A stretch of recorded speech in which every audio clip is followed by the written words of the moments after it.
नमस्कार. महासागरच्या खरीखरीमध्ये मी सुजाता आपले स्वागत करते. आपल्या देशात सोयीप्रमाणे निवडणुका कधी घ्याव्यात हे सत्ताधारी ठरवतात. जर घ्यायचीच नसेल तर एखाद्या फुसके कारण दाखवून न्यायालयात घोळ घालता येतो.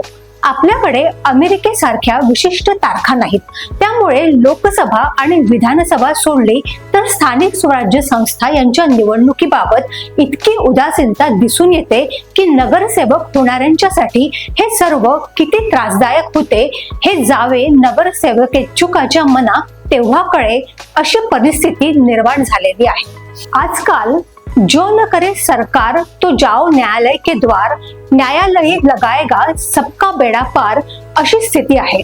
जम्मू काश्मीरमध्ये विधानसभेची निवडणूक इतक्यात घ्यायची नव्हती, पण सर्वोच्च न्यायालयाने आदेश दिला, निवडणूक घ्या म्हणजे घ्या. तशी ती घेतली आणि त्या राज्यात ज्या ज्या आमदार इच्छुक महानुभावांना निवडणूक लढता आली व ज्यांच्या नशिबात होते ते जिंकले. आता महाराष्ट्रातील महानगरपालिका, नगरपालिका, नगर परिषदा व इतर स्थानिक स्वराज्य संस्था यांच्या निवडणुका खुंटीवर टांगल्यासारख्या झाल्या होत्या.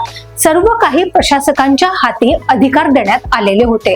आपल्या अधिकार कपातीमुळे कितीतरी माजी नगरसेवक किंवा भविष्यातील नगरसेवक इच्छुक म्हणजेच भावी नगरसेवक शोकसागरात बुडालेले होते.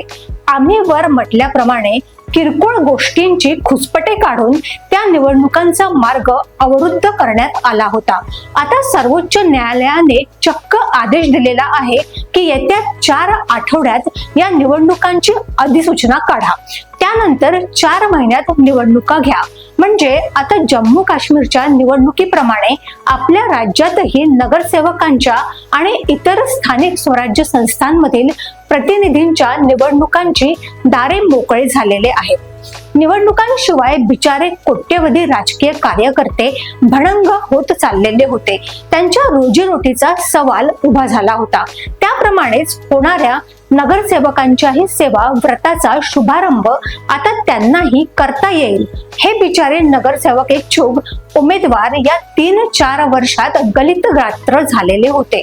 अनेक नगरसेवकांनी आपल्या नावाच्या आधी नगरसेवक असे लिहून आपले कार्ड छापले होते. आता या माचा अर्थ माननीयही होतो आणि माझीही होतो. पण अनेक पाजी लोकांना कोट्या करण्याची सवय असते. त्यातही यातले अनेक माजी अगदी कासावीस झालेले होते. त्यांचे पाणीदार डोळे अश्रुपूर येऊन गळू लागल्याने त्यांच्या डोळ्यातील पाणीदारपणा अक्षरशः लुप्त झाला होता. सुरुवातीचा काही काळ आता निवडणुकीची घोषणा होईल, मग निवडणुकीची घोषणा होईल, अशी आर्त आळवणी करून करून आपल्या भक्तिगंगेचा प्रवाह वाहवत वाहवत अखेर ही मंडळी निराशेच्या गर्ततेत सापडली होती. मात्र माननीय सर्वोच्च न्यायालयाला या सेवकांची दया आली आणि मग न्यायालयाची माया पातळ झाली. त्यामुळे आता या भावी नगरसेवकांनी आपली माया अशीच कायम ठेवावी, कारण आता या न्यायालयाने स्वतःच्या अधिकारात त्यांच्यासाठी स्वर्गाचे दार उघडलेले आहे. यापुढे सारी मज्जाच मज्जा आहे. या सोन्यासारख्या सेवा संधीचे स्वागतच. अशाच घडामोडींसाठी बघत रहा महासागर. अजूनही तुम्ही आमच्या चॅनलला सबस्क्राईब केलं नसेल तर लगेच सबस्क्राईब करा, लाईक करा, शेअर करा आणि बघत रहा महासागर. नमस्कार.